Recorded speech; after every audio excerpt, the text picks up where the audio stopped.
Assalamualaikum warahmatullahi wabarakatuh. Pada kesempatan kali ini saya dan kelompok saya akan mempresentasikan hasil kerja kelompok kami. Di sini kami akan menjelaskan beberapa bagian dari data model yang telah kami buat. Data model kami ini dibuat untuk sebuah aplikasi gudang. Pertama-tama izinkan saya memperkenalkan kelompok saya terlebih dahulu. Yang pertama ada Ivan Maulana Rashid NIM 197, lalu ada Abi Ramadhani NIM 180, dan yang terakhir ada saya sendiri Muhammad Irizal Zakaria NIM 195. Di sini saya akan menjelaskan hubungan antara beberapa entitas dulu. Yang pertama di sini ada entitas barang masuk. Di sini entitas ini memiliki atribut ID barang, kode barang, tanggal masuk, ID gudang, jumlah barang masuk, dan juga ID supplier yang telah dijelaskan di video kami sebelumnya. Yang pertama di sini kita memiliki hubungan antara barang masuk dengan gudang. Di sini gudang tidak harus memproses satu atau lebih barang masuk, dan barang masuk harus diproses oleh gudang. Di sini gudang barang masuk itu diperlukan gudang agar gudang tahu barang masuk tersebut masuk ke gudang mana melalui ID gudang, dan juga gudang tahu barang masuk itu apa saja barang masuk tersebut, dan kita dapat mengetahui barang masuk apa saja yang masuk ke gudang itu melalui relasi antara barang masuk dengan entitas data barang. Di sini barang masuk harus disimpan oleh satu atau lebih data barang, sedangkan data barang tidak harus menyimpan uh, satu barang masuk. Untuk selanjutnya juga ada barang keluar, entitas relasi dari entitas barang keluar, yang dimana cara kerjanya itu sama dengan barang masuk. Lalu yang selanjutnya ini ada juga entitas yang memiliki relasi many to many. Di sini relasi many to many kita yaitu ada barang keluar dengan sales. Dalam relasi many to many itu dibutuhkan yang namanya intersection entity. Intersection entity ini berperan sebagai perantara antara entitas barang keluar dan juga sales. Jadi di sini ada entitas history sales yang berperan sebagai intersection entity dan memiliki atribut date. Dengan adanya intersection entity history sales ini, maka barang keluar dan juga sales itu tahu tanggal keluar dari barang tersebut, dan barang keluar tersebut juga sales juga mengetahui barang keluar apa saja yang masuk yang keluar dari gudang itu apa melalui entitas data barang. Lalu selanjutnya ada kita juga memiliki intersection entity untuk entitas relasi antara entitas barang masuk dan juga supplier, yang dimana cara kerjanya antara intersection entity untuk relasi barang masuk dan juga supplier ini uh, sama dengan intersection entity untuk barang keluar dan juga sales.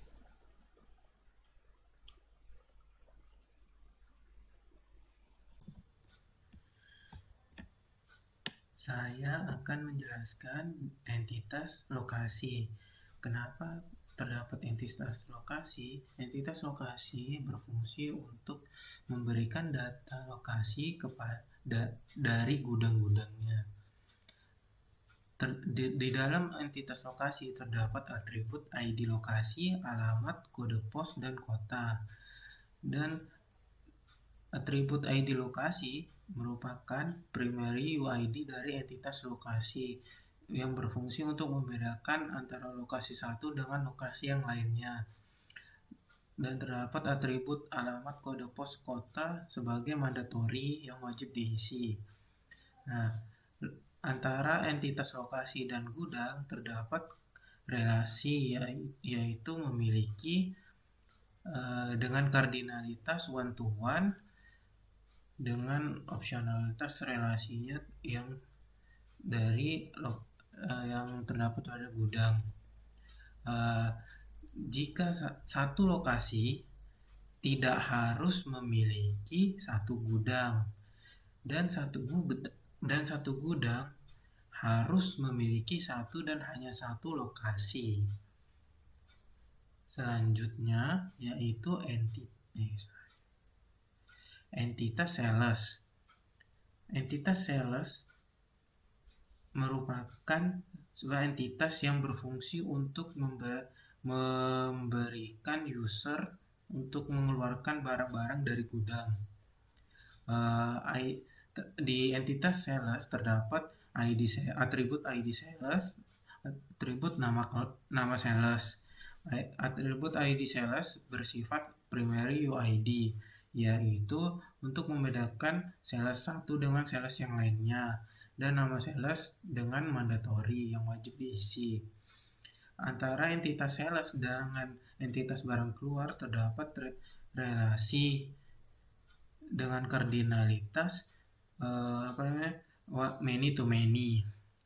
Satu sales dapat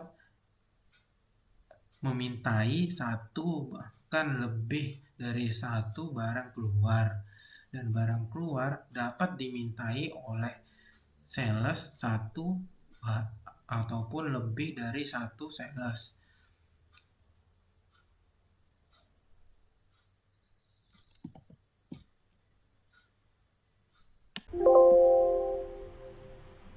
Oke, untuk yang terakhir saya akan menjelaskan tentang hierarchical data atau yang bisa disebut rekursif.